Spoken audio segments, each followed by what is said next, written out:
السلام عليكم ورحمة الله وبركاته. الحمد لله الحمد لله الذي هدانا لهذا نحمده ونستعينه ونستغفره ونؤمن به ونتوكل عليه ونعوذ بالله من شرور أنفسنا ومن سيئات أعمالنا من يهد الله فلا مضل له ومن يضلله فلا هادي له. أشهد أن لا إله إلا الله وحده لا شريك له وأشهد أن سيدنا ونبينا مولانا محمدا عبده ورسوله. أما بعد فقد قال الله تبارك وتعالى في محكم تنزيل وفي الفرقان المجيد بعد أعوذ بالله من الشيطان الرجيم بفضل بسم الله الرحمن الرحيم. يا أيها الذين آمنوا قوا أنفسكم وأهليكم نارا. صدق الله العلي العظيم وصدق رسول النبي الكريم ونحن على ذلك من الشاكرين والشاهدين والحمد لله رب العالمين. رب اشرح لي صدري ويسر لي أمري واحلل عقدة من لساني ويفقه قولي ربي زدني علما وارزقني فهما. اللهم صل على سيدنا محمد طب القلوب دوائها وعافية الأبدان وشفائها ونور الأبصار وضيائها وعلى آله وصحبه وبارك وسلم عليه. புகழ் அனைத்தும் அல்லாஹ் ஒருவனுக்கே உரித்தாகட்டுமாக.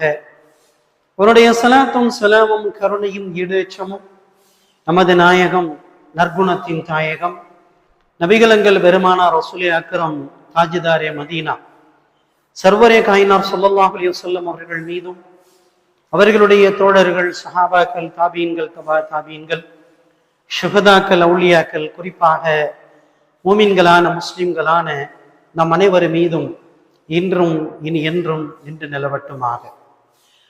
சங்கைக்கும் மரியாதைக்கும் உரிய அல்லாஹுவின் நல்லடியார்களே, இன்ஷா அல்லாஹ் ஜமாதில் அவ்வல் மாதம் பிறை முடிவுக்கு வந்து விட்டது. ஜமாதியில் ஆஹிர் பிறை பிறக்க இருக்கிறது இன்ஷா அல்லாஹ் இன்றையோ நாளையோ. ஜமாதில் ஆஹிர் பிறை முடிந்தவுடன் ஜமாதில் ஆஹிர் ரஜப் ஷாபான், அதற்கடுத்து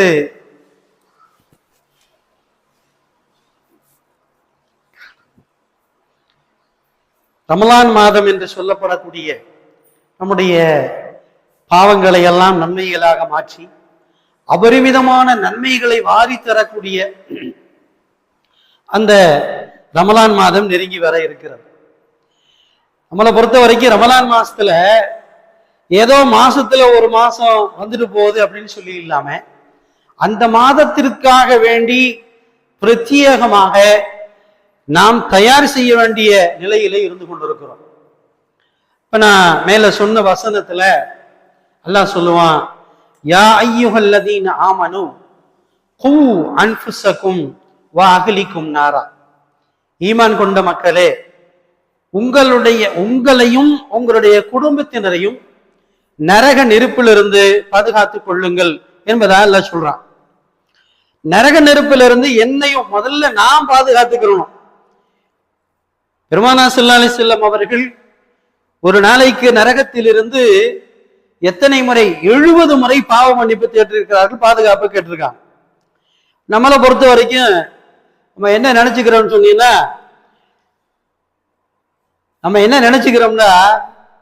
நம்ம எப்படி வாழ்ந்தாலும் பரவாயில்ல அப்படின்னு சொல்லி தட்டி விட்டு போய்கிட்டு இருக்க மாதிரி வாழ்ந்துகிட்டு இருக்கிறோம். நரகம் என்பது கொழுந்து விட்டு எரியக்கூடிய நரகம். அந்த நரகத்தினுடைய வேதனைகளை பற்றி சொல்லும் போது நபி ஸல்லல்லாஹு அலைஹி வஸல்லம் சொன்னாங்க, அதாவது மனிதர்கள் எதை விட்டு பாவ மன்னிப்பு தேடுறாங்க, எதை விட்டு பாதுகாப்பு தேடுறாங்கன்னு சொல்லி. அப்ப மலக்குமார்கள் அல்லாஹ்ட்ட சொன்னாங்களாம், யாரெல்லாம் நீ படைச்சிருக்கிற நரகத்தை விட்டு மக்கள் பாதுகாப்பு தேடுறாங்க. அப்ப அல்லாஹ் கேட்பான், அந்த நரகத்தை இந்த மனிதர்கள் பார்த்திருக்கிறார்களா? மலக்குமார் சொல்லுவாங்க, இல்லையா அல்லாஹ், ஒரு மனுஷன் கூட நரகத்தை பார்த்ததெல்லாம் கிடையாது. நரகத்தை பத்தி கேள்விப்பட்டு தான் இருக்கிறாங்க, யாரும் நரகத்தை கண்ணால பார்க்கல. திரும்ப அல்லாஹ் கேட்பான் மலக்குமார்கள்ட்ட, அந்த மனிதர்கள் நரகத்தை பார்த்திருந்தால், நரகத்தை பார்த்திருந்தாங்கன்னா என்ன செய்வாங்க? அப்ப மலக்குமார் சொன்னாங்க, நரகத்தை பார்த்திருந்தாங்கன்னு சொன்னா இன்னும் அதிகமா என்ன செய்வாங்க? பாவ மன்னிப்பு தேடுவாங்க. அடுத்து அல்லாஹ் கேட்டான் அந்த மலக்குமார்கள்ட்ட, இந்த மனிதர்கள் என்கிட்ட என்ன கேட்கிறாங்க, என்ன எதிர்பார்க்கிறாங்க? அந்த மலக்குமார் சொன்னாங்க, அல்லாஹ் நீ படைச்சு வச்சிருக்க சொர்க்கம் வேணும்னு சொல்லி ஆசைப்படுறாங்க. திரும்ப அல்லாஹ் கேட்பான், சொர்க்கத்தை அவங்க பார்த்திருக்காங்களான்னு. சொர்க்கத்தை எல்லாம் பார்த்ததே கிடையாது, சொர்க்கத்தை பார்த்ததே கிடையாது. அப்ப பார்த்திருந்தா என்ன செய்வாங்கன்னு அல்லாஹ் கேட்பான். அப்ப அந்த மலக்குமார் சொல்லுவாங்க, சொர்க்கத்தை பார்த்திருந்தா இன்னும் அதிகமா சொர்க்கம் வேணும்னு சொல்லி உன்கிட்ட கேட்பாங்க. அப்ப இங்க அல்லாஹு தாலா சொர்க்கத்துல வானத்தையும் சொர்க்கத்தையும் நரகத்தையும் படைச்சு, அந்த நரகத்தில இருந்து பாதுகாப்பு தேடுங்க, சொர்க்கத்தை ஆசைப்படுங்க அப்படின்னு சொல்லி எல்லாம் என்ன செய்யறான், சொல்றான். நம்ம அதை பத்தி எல்லாம் கேர் பண்றது இல்லை, வந்த மாட்டை கட்டுறதும் இல்லை, போன மாட்டை தேடுறதும் இல்லைன்னு சொல்லி சொர்க்கம் ஆசைப்படுற மனுஷன் எப்படி இருக்கணும்? சொர்க்கத்துக்கு தகுந்த அமலை இந்த பூமியில செய்யணும், சொர்க்கத்துக்கு தகுந்த அமல்களை இந்த பூமியில செய்யணும். ஆனா என்ன செய்யறது இல்ல, சொர்க்கத்துக்கு உண்டான எந்த விதமான தயாரிப்பும் செய்யறது இல்லை. இவ செய்யற காரியம் பூரா நரகத்துக்கு போற வேலை. எந்திரிச்சதுல இருந்து படுக்கிற வரைக்கும் 999 பொய் சொல்றது. எந்திரிச்சதுல இருந்து படுக்கிற வரைக்கும் 999 பொய் சொல்றது. சொர்க்கம் போவானா நரகம் போவானா? நரகத்துக்கு தான் போயிடுவான். சரி, என் பெருமானா ஸல்லல்லாஹு அலைஹி வஸல்லம் சொன்னாங்க, குர்ரத்து ஐனி ஃபி ஸலாத்தி, என்னுடைய கண் குளிர்ச்சி தொழுகையில இருக்குதுன்னு சொன்னாங்க. தொழுகையை பத்தி மனுஷன் நினைக்கிறதே இல்லை. வசதி இருந்தா தொழுகிறது, அசதி இருந்தா விட்டுறது. சின்ன சின்ன காரணங்களுக்கெல்லாம் தொழுகை விட்டுறான் மனுஷன். ஒரு 50 ரூபா கொடுத்தா போதும், ஒரு வருஷத்துக்கு தொழுகை விடுறதுக்கு ஆள் இருக்கு நம்மள்ட்ட. 50 ரூபா ஏங்க, 10 ரூபா காசுக்கு தொழுகை விடுறதுக்கு ஆள் இருக்கு. 10 ரூபா தர்றேன், எத்தனை மணிக்கு வரணும், வந்துடுறேன், முடிஞ்சா? அப்ப இவன் நரகத்துக்கு போவானா சொர்க்கத்துக்கு போவானா? இப்ப இவனுடைய காரியங்கள் அத்தனையும் சொர்க்கத்தை விட்டு தூரமாக்கி நரகத்தின் பக்கம் கொண்டு போய் சேர்க்கிற அத்தனை காரியத்தையும் பண்ணிட்டு நான் சொர்க்கத்துக்கு போயிடுவேன் நம்புனா இது முட்டாள்தனமா இல்லையா? ஒரு காலம் இருந்துச்சு, அதாவது நான் பார்த்துருக்கிறேன், சிகரெட்டு பிடிக்கிறது இருக்கு இல்லையா, சிகரெட்டு பிடிக்கிறத பாவம் நினைச்ச முஸ்லீம்கள் ஒரு காலத்துல இருந்தாங்க. அத்தாவுக்கு முன்னாடி சிகரெட்டு பிடிக்க மாட்டான், சிகரெட் பிடிப்பான். அத்தா வந்துட்டாருன்னா என்ன செய்வான், அவசர அவசரமா காலு கீழே தூக்கி போட்டு அது இரும அப்படியே அமர்த்திட்டு பேசாம திருட்டு மொழி முடிச்சு நிற்பான். இப்படியெல்லாம் ஒரு காலம் இருந்துச்சு. இப்ப அப்ப மூஞ்சிலே சிகரெட் ஊதுவான். அப்ப மூஞ்சில என்ன டேடி எப்படி இருக்க, ஏன்னா அவன் அதுக்கு மேல அவன் 6 பாக்கெட் அடிப்பான், யார் அப்பன், அதனால இவன் 3 பாக்கெட் அடிப்பான். அப்ப மயன்ட்ட டே புகை பிடிக்காதரா செத்து போயிரு அப்படின்னு சொன்னா அந்த மயன் சொல்றான், அந்த சாவு உனக்கு வராதா, நீனு தானே குடிக்கிறேம்மா. திருத்துவதற்குண்டான வழிமுறை இல்ல. இவன் நல்லவனா இருந்தாலும் அடுத்தவனை திருத்துறதுக்கு இவன் தான் அயோக்கியனா இருக்கானே, அதுக்கு மேல அதல பாதாளத்துக்கு போயிட்டானே. எந்த அப்பனாவது பிள்ளைய பார்த்து நீ தொழுவ போன்னு சொல்ல முடியுமா? இன்னைக்கு இருக்கிற சூழ்நிலையில என்ன சொல்லுவான் புள்ள, நீ யோக்கியமா, நீ வெள்ளிக்கிழமையா போக மாட்ட, நீ வெள்ளிக்கிழமையா போக மாட்ட, நீ என்ன என்னைய தொழுவ போக சொல்றேன்பா. அந்த அளவுலதான் இருக்கு. அப்ப மயனை பார்த்து தொழுவ போன்னு சொல்ற நிலைமையில இன்னைக்கு இல்ல, இருக்கா இல்லையா? அப்ப எப்படி, அப்ப ஒரு காலம் இருந்துச்சு. நம்ம எல்லாம் சிறிய பிள்ளையா இருக்கும்போது உண்மையிலே 5 வயசு 6 வயசு தூங்கிட்டு இருக்கும் போது தலைமாட்டில் உட்காந்து எந்திரிங்க தங்கம் அல்ஹம்துலில்லாஹ் அஹ்யானா பாதமா அமாத்தனா சொல்லி கொடுப்பா. நம்ம வேற வழி இல்லாம எந்திரிச்சு அந்த எந்திரிச்சு சொல்ற துவாவை சொல்லி கண்ணை கசக்கிட்டு தொழுவ வந்துருவோம். 5 வயசு, தொழுவ கடமையே இல்லை. அப்படி எழுப்பி விட்டாங்க. இன்னைக்கு அத்தா எந்திரிக்கிறது 8 மணி, மயம் எந்திரிக்கிறது 10 மணி. 2 எருமாட்டு மேல மழை வேஞ்ச மாதிரி தூங்குனா அல்லாஹ்வுடைய கடமையை பத்தி எப்படி யோசிக்கிறது? ஒரு ஊர்ல முக்கியமான விஐபி லொஹரு அசரு மகரிபி இஷா 4 வக்துக்கு முதல் செஃப்ல மோதினார தள்ளி விட்டு தொழுகிறான். லொஹரு அசரு, மகரிப், இஷா. மோதினாரு கூட இடம் இல்லை. மோதினாரை பிடிச்சி தள்ளி விட்டு முதல் சப்புல நிற்பான். ஃபஜ்ருக்கு வருஷம் 365 நாள் இன்னால் இல்ல. இவன் தொழுகை எப்படி ஏத்துக்கிறது? இவன் தொழுகை எப்படி ஏத்துக்கிறது? ஆக பெரிய கடமை ஃபஜ்ர் தொழுகை. ரசூலுல்லாஹ் சொன்னாங்க, ஃபஜ்ர் மற்றும் இஷா தொழுகையுடைய நன்மைகள் மட்டும் உங்களுக்கு தெரிஞ்சுன்னு சொன்னா, கால்கள் ஊண்ட முடியாட்டி கூட கால்களை பூமியில் இழுத்து கொண்டாவது வந்து என்ன செய்வீங்க? பள்ளியாசலுக்கு வந்துருவீங்கன்னு சொன்னாங்க. ஒரு மனுஷன் அவன்கிட்ட ஈமான் இருக்குங்கிறதுக்கு சாட்சி அவன் ஃபஜ்ருக்கும் இஷாவுக்கும் சஃப்ல நிக்கணும். ஃபஜ்ருக்கும் இஷாவுக்கும் சஃப்ல நின்றானா இவன் சாட்சி ஈமான்தாரின்னு சொல்லி சாட்சி சொல்லுங்க. இங்க ஃபஜ்ர் ஹோகயா, ஃபஜ்ர் ஹோகயா, இஷா கர்கயா. அப்ப என்னத்தை சொல்றது? இவர் ஈமான்தாரின்னு எப்படி சாட்சி சொல்றது? Ration card, voter ID, Aadhaar அட்டை, 3ல இருந்து இவர் முஸ்லீம். அல்லாஹ்வுடைய லிஸ்ட்ல இருக்க மாட்டார். அல்லாஹ்வுடைய லிஸ்ட்ல இருக்கவே மாட்டாரு. அப்ப சின்ன பிள்ளைகள்ல இருந்தே என்ன செய்யணும்? தந்தை தன்னுடைய மகனுக்கு சொல்லணும். என்ன சொல்லணும்? தொழுதாத்தான் நன்மை, இஸ்லாமுடைய சட்டங்களை ஏற்றுக்கொண்டால் தான் நன்மை அப்படின்னு சொல்லி அந்த பிள்ளைகளுக்கு போன வாரத்துடைய தொடர் தான். என் பிள்ளைகளை நான் எப்படி கண்காணிக்கிறேன் என்பதை பொறுத்து தான் அந்த பிள்ளை இந்த அத்தா மௌத்தா போன போறான், இந்த அத்தாவுக்கு பிள்ளை சொர்க்கத்துக்கு துவா செய்வானா நரகத்துக்கு துவா செய்வானா அப்படிங்கிறது வளர்க்கிறதுல பொறுத்து தான் இருக்கு. வளர்க்கிறத பொறுத்து தான் இந்த தந்தை மௌத்தா போன பிறகு அந்த பிள்ளை துவா செய்யணும். யா அல்லாஹ், என் தந்தை இறந்து விட்டார், அவரை சொர்க்கவாசியா ஆக்குன்னு இந்த பிள்ளை துவா செய்யணும்னு சொன்னா அந்த பிள்ளை என்ன செய்யணும்? சொர்க்கவாசியா இருக்கணும், தொழுகையாளியா இருக்கணும். என் பிள்ளையை தொழுகையாளி ஆக்கி விட்டு நான் கண்மூடினால் நான் நிம்மதியா மௌத்தா போகலாம் என்னன்னு சொல்லி என் பிள்ளை ஒவ்வொரு தொழுகையிலும் எனக்கு துவா செய்வான். எந்த அத்தா இன்னைக்கு சொல்ல முடியும்? எந்த அத்தா இன்னைக்கு நான் என் பிள்ளைய தொழிலாளி ஆக்கிட்டேன் நான் மௌத்தா போறேன் நிம்மதியான்னு சொல்ல முடியுமா? சொல்ற அளவுக்கு நம்ம வளர்க்கல. சொல்ற அளவுக்கு நம்ம வளர்க்கல. துனியாவை பார்க்கிறோம், வியாபாரத்தை பார்க்கிறோம், படிப்பை பார்க்கிறோம், மற்ற எல்லா லொட்டு லொசுக்கு எல்லாத்தையும் பார்ப்போம். இந்த தீனுடைய விஷயத்தை மட்டும் போட்ட விட்டுருவோம்.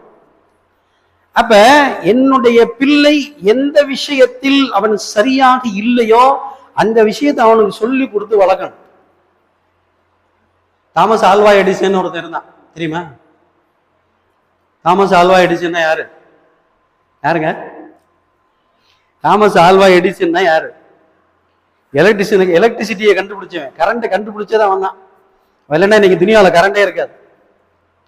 அவன் ஸ்கூல்ல படிக்கும் போது அவனுடைய வாத்தியார் கூப்பிட்டானா, கூப்பிட்டுவான், மண்டை ஒரு மாதிரி கோணலா இருக்கு, உனக்கு படிப்பே வராது, விரட்டி விட்டான். என்ன சொன்னா? உன் மண்டை ஒரு மாதிரி, இப்ப சொல்லுவாங்க கோமுட்டி தலையான்னு சொல்றோம்ல, அது மாதிரி மண்டை ஒரு மாதிரி ஏருக்கு மாறா இருக்கு, உன் மண்டையில படிப்பு வரா, கிறுக்கு மேல போனா விரட்டி விட்டான். அழுதுகிட்டே வந்துச்சு புள்ள. அத்தா இல்ல, அம்மா மட்டும்தான். இந்த அம்மாவுக்கு பெற்ற தாய்க்கு பிள்ளையோட எது தெரியும், என் பிள்ளை எதுல திறமைசாலின்னு தெரியும். ஒவ்வொரு பிள்ளைக்கும் ஒரு திறமை இருக்கு. ஒவ்வொரு பிள்ளைக்கு நான் போன வாரம் சொன்னேன்ல, ஒருத்தன் படிப்புல நல்லா இருப்பான், ஒருத்தன் படிப்பை விட்டுருவான், மனன சக்தி நல்லா இருக்கும். இன்னொருத்தன் மனன சக்தி விட்டுருவான், அவனுக்கு இந்த விஞ்ஞான அறிவியல் சிந்தனை இருக்கும். இந்த மாதிரி ஏகப்பட்ட ஒவ்வொருத்தனுக்கும் ஒவ்வொரு திறமை இருக்கும். அப்ப அந்த தாய்க்கு தன்னுடைய பிள்ளையுடைய இந்த ஆராய்ச்சி சிந்தனை தெரிஞ்சு அந்த பிள்ளை, அந்த தாய் என்ன பண்ணுச்சு, தன் தாப்பன் இல்லாத நிலையிலையும் அந்த தாமஸ் ஆல்வா எடிசனை கூட்டிட்டு போய், அவன் படிக்க சொல்லி தராட்டி பரவாயில்ல போயிட்டு போறான், நீ வா உனக்கு நான் இருக்கேன்னு சொல்லி அந்த பிள்ளைய ஆர்வம் மூட்டி அவன் எந்த வகையில எல்லாம் அவனுக்கு ஆர்வம் கொடுக்கணுமோ அதை கொடுத்து கொடுத்து கொடுத்து பின்னால அந்த பிள்ளை மிகப்பெரிய விஞ்ஞானிய வந்து உலகத்துக்கே விஞ்ஞானத்தை கண்டுபிடிக்கக்கூடிய பிள்ளையாக மாறணும். இங்க தோத்து போனது யாரு? யாரு திட்டினாலும் அந்த வாத்தியார் தோத்து போயிட்டான், பிள்ளை ஜெயிச்சுட்டான். அதனால நம்ம வீட்டுல ஒரு பிள்ளை நல்லா இருக்கும், ஒரு பிள்ளை கொஞ்சம் டல்லா இருக்கும். உடனே இன்னைக்கு நம்ம பெற்றோர்கிட்ட என்ன ஒரு தவறு தெரியுமா? என் பிள்ளை தங்க பிள்ளை எப்படி படிக்கிறான் பாரு, நீ போட ஒண்ணுக்கு உதவ மாட்டேன் அப்படின்னு அவனை சொல்லி சொல்லி சொல்லியே அவனை நோகடிச்சு ஒண்ணும் இல்லாம ஆக்கி அரக்கு இருக்குன்னு முழுக்க இருக்குன்னு ஆக்கிடுவாங்க. அரக்கு இருக்குன்னு அவன் கொஞ்சம் அரக்கு இருக்கத்தான் இருந்திருப்பான், நீ ஒண்ணுக்கு உதவ மாட்ட, கிறுக்க மென்டல் அறிவேட்டன் அப்படின்னு சொல்லி சொல்லி சொல்லி இந்த ஒரு பிள்ளைய மட்டும் நல்லா என்ன செய்யறது, அதுக்கு 3 முட்டை கொடுக்கறது. 3 மூட்டை. குர்ஆன் அதுல குர்ஆன் இருக்கு, உதவி கொடுக்குது. புரியுதா? பிள்ளைகள்ல 2 பிள்ளைகள ஒரு பிள்ளைய மட்டும் செய்யறது, தூக்கி மடியில வச்சுக்கிறது, இன்னொரு பிள்ளைய ஓடுறான்னு விரட்டுறது. அவை கிறுக்கனாவே போய் முழு நாள்ல கொஞ்ச நாள்ல முழு கிறுக்கனா போயிடும். அப்ப பிள்ளைகளுடைய சிந்தனைகள், இன்னும் சொல்ல போனா சொல்றாங்க, எந்த பிள்ளைக்கு அறிவு கூட இருக்கோ அந்த பிள்ளைய கவனிக்காதீங்க, எந்த பிள்ளைக்கு அறிவு கம்மியா இருக்கோ அந்த பிள்ளைய கூப்பிட்டு மடியில உட்காராதீங்க. மடியில உட்கார வச்சு நீங்க சீராட்டி பாராட்டி அந்த பிள்ளைய வளர்த்தீங்கன்னு சொன்னா நாளடைவில் என்ன செய்ய, அந்த பிள்ளை பரவாயில்ல, நம்ம கிறுக்கு மாதிரி நடந்துகிட்டாலும் நம்ம அத்தா நம்மள்ட்ட நல்லா நடந்திருக்கிறார். ஊர்ல எல்லாரும் கேள்வி பண்றாங்க, ஊர்ல எல்லாரும் கேள்வி பண்றான். ஆனா என் தந்தை என்னை மடியில் உட்கார வைத்து பாராட்டுகிறார், அதனால நானும் முந்தி வரணும் அப்படின்னு சொல்லி அவனுக்கு ஒரு ஆர்வம் வரும், அவனுக்கு ஒரு ஆர்வம் வரும். அப்ப ரசூலுல்லாஹி ஸல்லல்லாஹு அலைஹி வஸல்லம் அவர்கள் இந்த வகையில் தான் சிறுவர்கள் வந்தாங்கன்னு சொன்னா சஃப்ல என்ன செய்வாங்கன்னு சொன்னா முதல்ல பிள்ளைகளை கூப்பிட்டு சஃப்ல நிறுத்துவாங்க. இன்னைக்கு என்ன நடக்குது தெரியுமா? நம்ம ஊர்கள்ல, நம்ம ஊர்ல என்னன்னு தெரியல, சில ஊர்கள்ல விரட்டுறதுக்குன்னே ஒருத்தன் வருவான், பிள்ளைகளை விரட்டுறதுக்குன்னே ஒரு கிறுக்கன் வருவான் பள்ளியாசலுக்கு, போடா பின்னாடி, போடா பின்னாடி. அவன் பள்ளிக்கு வர மாட்டான். ஒரு தலைமுறை பள்ளிக்கு வராத பாவத்தை செய்தவன் யார்? இந்த 10 பேர் தொழில 9 பேர் பேசாம இருக்கான், ஒருத்தர் விரட்டுறான் பாருங்க, அவன் தலையில அந்த பாவம் விடியும். விரட்டக்கூடாது. இன்னும் சொன்னாங்க பெரியவர்கள், நமக்கு வழிமுறை சொல்லி தந்தாங்க. சிறு பிள்ளைகள் வருகிறார்களா, 2 சின்ன பிள்ளை சேர்ந்தாங்கன்னா விளையாண்டுட்டு தான் இருப்பான். சும்மா ஒருத்தன் சிரிச்சான்னா அவனுக்கு சலான் கொடுக்குறதுக்கு சிரிப்பு வந்துகிட்டு தான் இருக்கும். அதுக்கு நம்ம என்ன செய்யணும், 2 பிள்ளைகள் வந்தா ஒருத்தன் அந்த பக்கம் ஒருத்தன் இந்த பக்கம், நடுவில் பெரிய ஆள் நிற்கணும். அப்ப அவன் விளையாட மாட்டான், அவன் விளையாட மாட்டான். அப்ப நம்ம என்ன செய்யறது, இந்த பெரிய மாடுதான் விளையாடுது, சின்ன பிள்ளை விளையாடல, அவன் நல்லா தொழுகிறான். பெருசு என்ன செய்யுது, 70 வயசு, 70 தக்பீர் கட்டு தெக்க பாக்குது வடக்க பாக்குது. இப்ப இவனுக்கே தொழுவ தெரியல, அவன் பிள்ளை எப்படி தொழுவான்?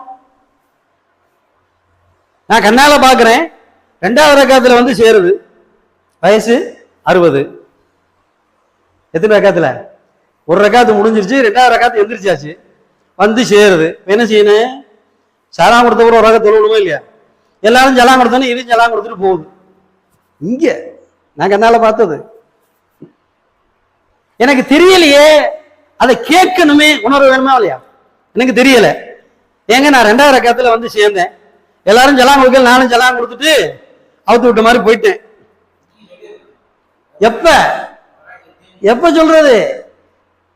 அத்துக்கிட்டு வெளியே போன அப்புறம் நானா போய் வீட்டுல போட முடியும்? நான் சலாம் கொடுக்கணும், ஆள் வெளியே போயிடுச்சு. ஏப்பா அவர் எப்ப வந்தாரு? 2வது ரக்காத்துல வந்தாரு. எப்ப வந்தாரு? 2வது ரக்காத்துல தான் வந்தாரு. அப்ப தொழுகையின் அடிப்படை சட்டங்களே தெரியலையே. என்னைக்கு தெரிகிறது?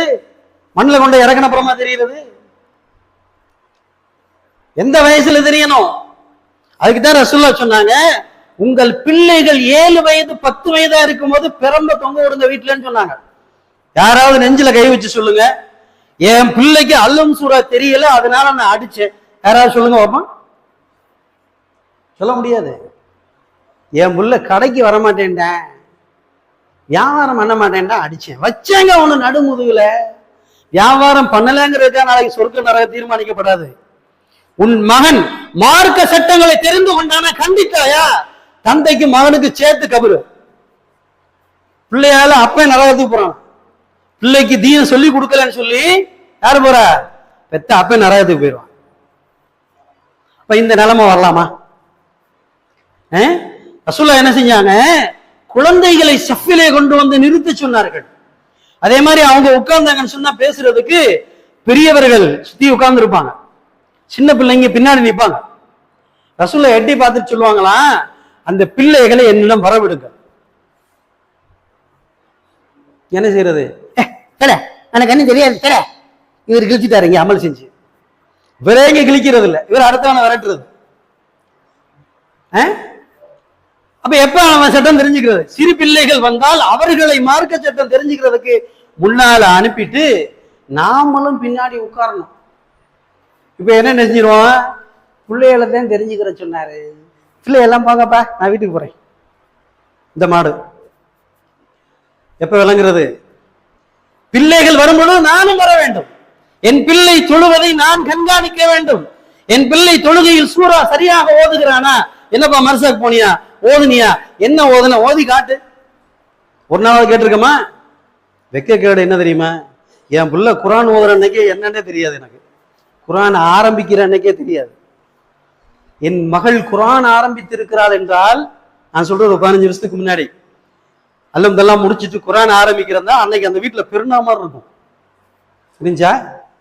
ஒரு 10 வருஷத்துக்கு முன்னாடி என் பிள்ளை இந்த குரான் துவங்குகிறது என்றால் அந்த பிள்ளைக்கு புதிய ஆடைகள் உடுத்தி ஊர்ல எல்லாருக்கும் இனிப்பு கொடுத்து, என் பிள்ளை இன்னைக்கு குரான் ஆரம்பிக்கிறான், என் பொம்பளை பிள்ளை இன்னைக்கு குரான் ஆரம்பிக்குது, சந்தோஷப்பட்ட காலம்லாம் இருக்கு. இன்னைக்கு புள்ள குரான் ஓதுது, அப்ப குப்புறப்படுத்த தூங்கிட்டு இருக்கு. பிள்ளை குரான் ஆரம்பிக்குது, மத்தா எங்க அத்தை தூங்குது. விளங்குமா? விளங்குமா? அல்ல கேள்வி கேட்பானா மாட்டானா? இவ்வளவு பெரிய சந்தோஷங்க. என் பிள்ளை 7ஆவதுல இருந்து 8ஆவது பெற சந்தோஷம் இல்ல. என் மகள் திருக்குரானை ஆரம்பித்தால் சந்தோஷப்பட வேண்டியது தாயும் தந்தையும். ஆனா நம்மளோட அந்த சந்தோஷம் இல்லையே. என்னங்க செஞ்சிய? 5 ரூபா பிஸ்கெட் பாக்கெட் வாங்கி கொடுத்து விட்டேன், என் பிள்ளை குரான் ஓது. அதை அவன் கேட்டான். அல்ல கேட்டானா? அல்ல அதை கேட்டானா? அல்ல அதை கேட்கலையே. நீ என்ன செய்தாய்? உன் மகள் திருக்குரான் ஓதியதற்கு நீ என்ன அதற்கு உறுதுணையாக இருந்தாய்? எந்திரிமா, குரான் ஆரம்பிச்சிட்டியா? எந்திரிமா, ஃபஜ்ர் தொழுவோமா? குரான் ஆரம்பிச்சுட்டா ஃபஜ்ர் தொழுவாம இருக்கக்கூடாது, நீயும் தொழுகணும். நீ ஆரம்பிச்சதால உங்க அத்தை நானும் தொழுகிறேன். யாராவது தொழுதுருக்கமா? தொழுதுருக்கமா? உணர்வு வரணுமா வேணாமா? உணர்வு வரணுமா வேணாமா? ஸ்கூல்ல கேட்கிறான், 8th 9th 10th மெட்ரிகுலேஷன் ஸ்கூல்ல என்ன கேட்கிறான்? நாங்க கொடுக்குற ஹோம்ஒர்க்க உங்க பேரண்ட்ஸ் கிட்ட காமிச்சியான்னு கேட்பான். காமிச்சேன்னு சொன்னா உங்க பேரண்ட்ஸ் உங்க ஃபாதரும் மதரும் படிச்சு பார்த்தாங்களான்னு கேட்பான். படிச்சு பார்த்துட்டு கையெழுத்து போடணுமா? இந்த பிள்ளை குரான் ஓதுதான்னு அத்தாவுக்கு தெரியாது, அலம்து ஓதுதான்னு தெரியாது, அலிபே ஓதுதான்னு தெரியாது, அந்த குரானுடைய தொழுகை சட்டம் தெரிந்து இருக்கிறதா என்று தெரியாது. இந்த பிள்ளையுடைய திருமண நாள் அன்று அந்த திருமணம் முடிச்சு கொடுக்குற மாப்பிள்ளை வீட்டுல கேட்பாங்க, பொம்பளை பிள்ளைய பெத்து வளர்த்திய அந்த பொம்பளை பிள்ளைக்கு தொழுகையுடைய சட்டம் தெரியுமா, ஒழுவுடைய சட்டம் தெரியுமா, குளிப்புடைய சட்டம் தெரியுமா, என்ன செஞ்சா குளிப்பு நிறைவேறு, என்ன செஞ்சா குளிப்பு நிறைவேறாது தெரியுமா? எந்த தாய் தந்தையாவது சொல்லி கொடுத்தோமா? சொல்லி கொடுத்ததை திரும்ப அந்த பிள்ளைகிட்ட கேட்டு நம்ம பார்த்தோமா? எனக்காவது கேட்டிருக்கோமா? என் பிள்ளைய நல்ல இடத்துல கட்டி கொடுத்துட்டேன், 30-40 ரூபா சம்பாதிக்கிறாரு. அந்த பிள்ளை குளிக்க தெரியுமா? கணவனோடு சேர்ந்ததற்கு பிறகு குளிப்பு கடமையானதற்கு பின்னால் என்ன காரியம் செய்யலாம், என்ன காரியம் செய்யக்கூடாது சொல்லி கொடுத்தீங்களா? சொல்லி கொடுத்தீங்களா? இப்ப இதெல்லாம் சொல்லி கொடுக்கலாம், பெருமையா கட்டி கொடுத்துட்டேன் அப்படின்னு பீத்திக்கிறதுல என்ன இருக்கு? என்ன சொல்லி கொடுக்கணுமோ அதுல என்ன சொல்லி கொடுக்கணும்? எதுவுமே சொல்லி கொடுக்கல. மாட்டினா ஒருத்தன் கூட்டிட்டு போ, முடிஞ்சு போச்சு. மவுத்து வரைக்கும் மார்க்க வழங்காது. மவுத்து வரைக்கும் மார்க்க வழங்கவே வழங்காது. அந்த பிள்ளையோட பிள்ளைகளுக்கு மார்க்கம் தெரியாது. என் பிள்ளைக்கு நான் சொல்லி கொடுத்தாலும் அந்த பிள்ளைக்கு சொல்லி கொடுக்கும். உமர் அலி அல்லாஹ் ஜனாதிபதியா இருக்கும்போது ஒரு தடவை ரோட்ல வர்றாங்க. உமர்ண்டாலே எல்லாரும் பயப்படுவாங்க. உமர்ண்டாலே எல்லாரும் பயப்படுவாங்க. உமர் தான் ரோட்ல வந்துகிட்டு இருக்காங்க, விளையாண்டுகிட்டு இருந்தாங்க 10-15 பசங்க. உமர் வர்றாருப்பா, எல்லாம் ஓடி ஒளிஞ்சிட்டான். ஒரே ஒரு ஆளு நடு ரோட்ல நிக்கிறான்.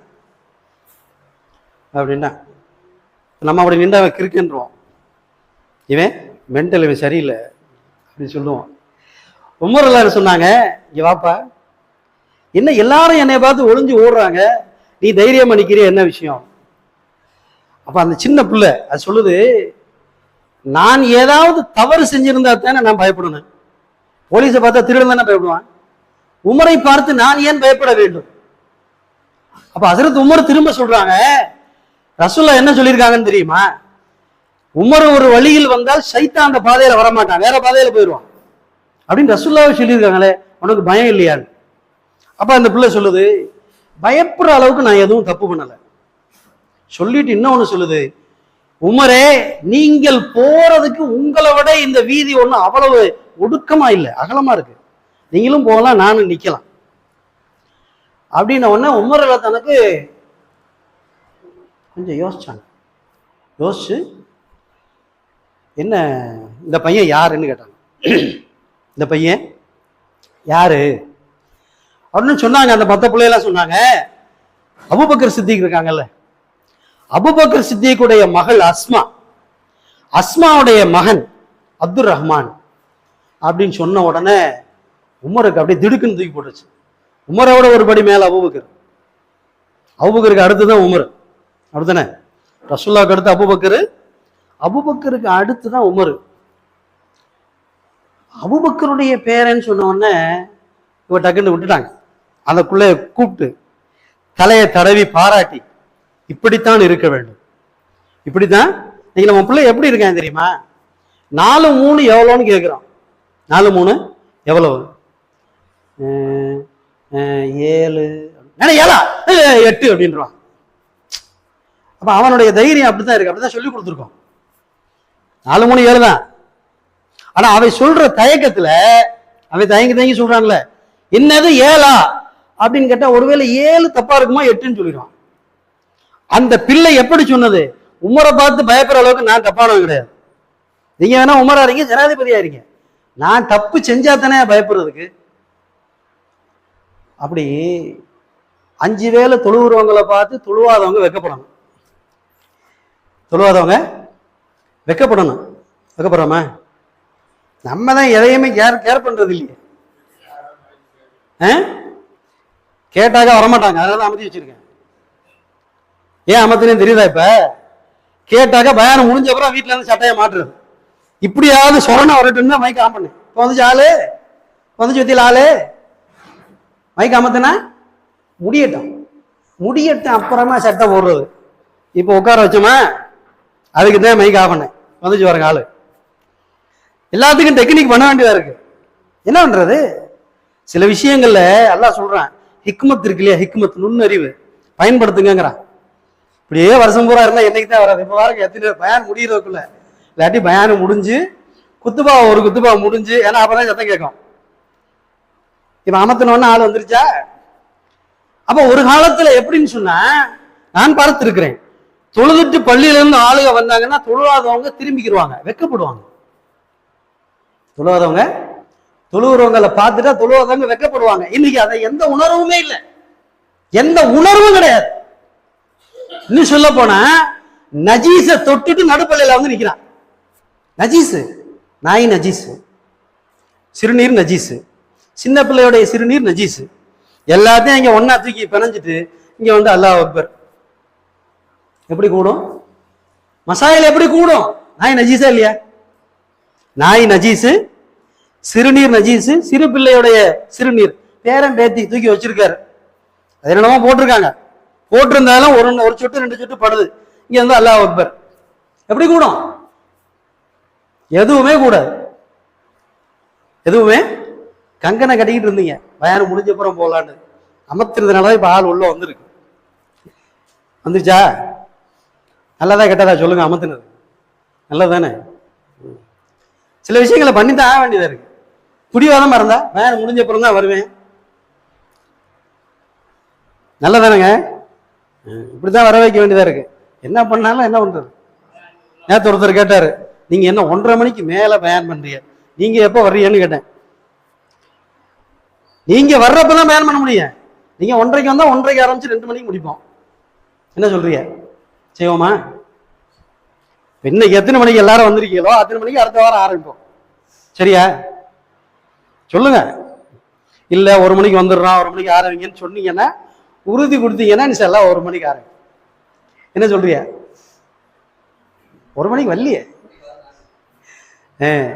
1 மணிக்கு இப்ப இருக்கிற அத்தனை பேரும் உள்ள இருந்துட்டா உறுதியா நான் சொல்றேன், 1 மணிக்கு ஆரம்பிச்சு 1:15 முடிச்சிருவோம். என்ன அமல் செய்யணும் தானே எதிர்பார்க்கிறோம் எல்லாரும். இந்த ஊர்ல இருக்கிற அத்தனை பேரும் அமல் செய்யணும், தொழுகணும். 2 வாரத்துக்கு முன்னாடி ஒண்ணு சொன்னேன். என்ன சொன்னேன் சொல்லுங்க பாப்பா, சும்மா சொல்லுங்க. வக்துக்கு 10 பேர் இருக்கணும், ஒரு வக்து கூட நான் தனியா தொழுவக்கூடாது. அப்படி இருந்தா நான் இங்க இருக்கலாட்டி என்னை விட்டுருங்கன்னு சொன்னேன். அல்லாண்டு சில பேர் 2 நாள் வந்தாங்க, 2 நாள் தான், 3ஆவது நாள் முடிஞ்சு கதை. அப்ப அந்த வாக்குறுதி வந்து அல்லாட்ட நம்ம செய்யல. யாருக்கு செய்யறோம்? அஜரத்துட்டு செய்யறோம். போயிடாதிய 2 நாளைக்கு வர்றோம் அப்படின்னா அப்ப என்ன அது? என்ன வாக்குறுதிங்கிற? அல்லாஹ் மேல பயம் இருந்தா அல்லாஹ் உட்காந்து தொழுவது நிரந்தரமா இருக்கணுமா இல்லையா? நிரந்தரமா இருக்கணும்ல. ஐயோ சொல்லிட்டாரு போயிடுவாரு போல இருக்கு, 2 நாளைக்கு போவோம். அப்புறம் 2 நாளைக்கு புல்கான்னு வந்துட்டு 3ஆவது நாள் குப்புறப்படுத்திட்டா அது எப்படி அமல் செய்யறது? நான் கவலைப்படுறதெல்லாம் என்னன்னு சொன்னா, நாம செய்யற அமல் கொஞ்சமோ நிறையாவோ நிரந்தரமா இருக்கணும். என்ன செய்யணும்? நிரந்தரமா இருக்கணும். அதுக்கு தான் ஆசைப்படுறேன். அதனால நான் திரும்பவும் சொல்றேன், 100% ஆண்கள் ஃபஜ்ருக்கு வீட்டில் தான் இருக்கும். 100% ஆண்கள் ஃபஜ்ருக்கு வீட்டில் இருக்கும், உயிரோட இருக்கும், ஆரோக்கியமா இருக்கும். இந்த 3 தான் தொழுகைக்கு சருத்து. ஆரோக்கியமா இருக்கும், உயிரோட. மையத்துக்கு தொழுவ கடமை இல்லை. மையத்துக்கு தொழுவ கடமை இல்லை. புத்தி பேதலிச்சு போயிட்டான், பைத்தியக்காரனா போயிட்டான், தொழுவ கடமை இல்லை. அதே மாதிரி உடல் நலமே இல்லை, எந்திரிச்சா திரும்ப கீழே விழுந்துடுறான், அவனுக்கு தொழுவ கடமை இல்லை. அப்ப நம்ம நல்லா இருக்கோம், உயிரோட இருக்கோம், ஆரோக்கியமா இருக்கோம். வந்துடலாமா இன்ஷா அல்லாஹ்? நாளைக்கு ஃபஜ்ர் கை தூக்குங்க பாப்பா. நாளைக்கு ஃபஜ்ர் நான் பள்ளியில இருப்பேன். சும்மா கை தூக்குங்க, கை தூக்குங்களேன். வெக்கப்படுறதெல்லாம் ஒண்ணும் இல்லை, பொண்ணெல்லாம் பார்க்கல. நாளைக்கு ஃபஜ்ருக்கு நான் பள்ளியில இருப்பேன். ஆரோக்கியமா அல்லாஹ் என்ன ஹயாத்தா வச்சிருந்தான்னா. இல்லைன்னா ஒருத்தர் சொன்னாரா, நாளைக்கு ஃபஜ்ருக்கு நான் வரலன்னா நான் மௌத்தா போயிட்டேன்னு மைக்ல சொல்லுங்கன்னாரா. இப்படி சொன்னாரா ஒருத்தர்? நான் ஃபஜ்ருக்கு வரலண்டா நான் மௌத்தா போயிட்டேன்னு மைக்கில் சொல்லியிருக்கேன்டார். வந்துடலாமா இன்ஷா அல்லாஹ்? அல்லாஹ் நம்மை நிறைந்த அமல் செய்யக்கூடிய மக்களாக கபூல் செய்வானாக. அஸ்ஸலாமு அலைக்கும் வரஹ்மத்துல்லாஹி வபரகாத்துஹு.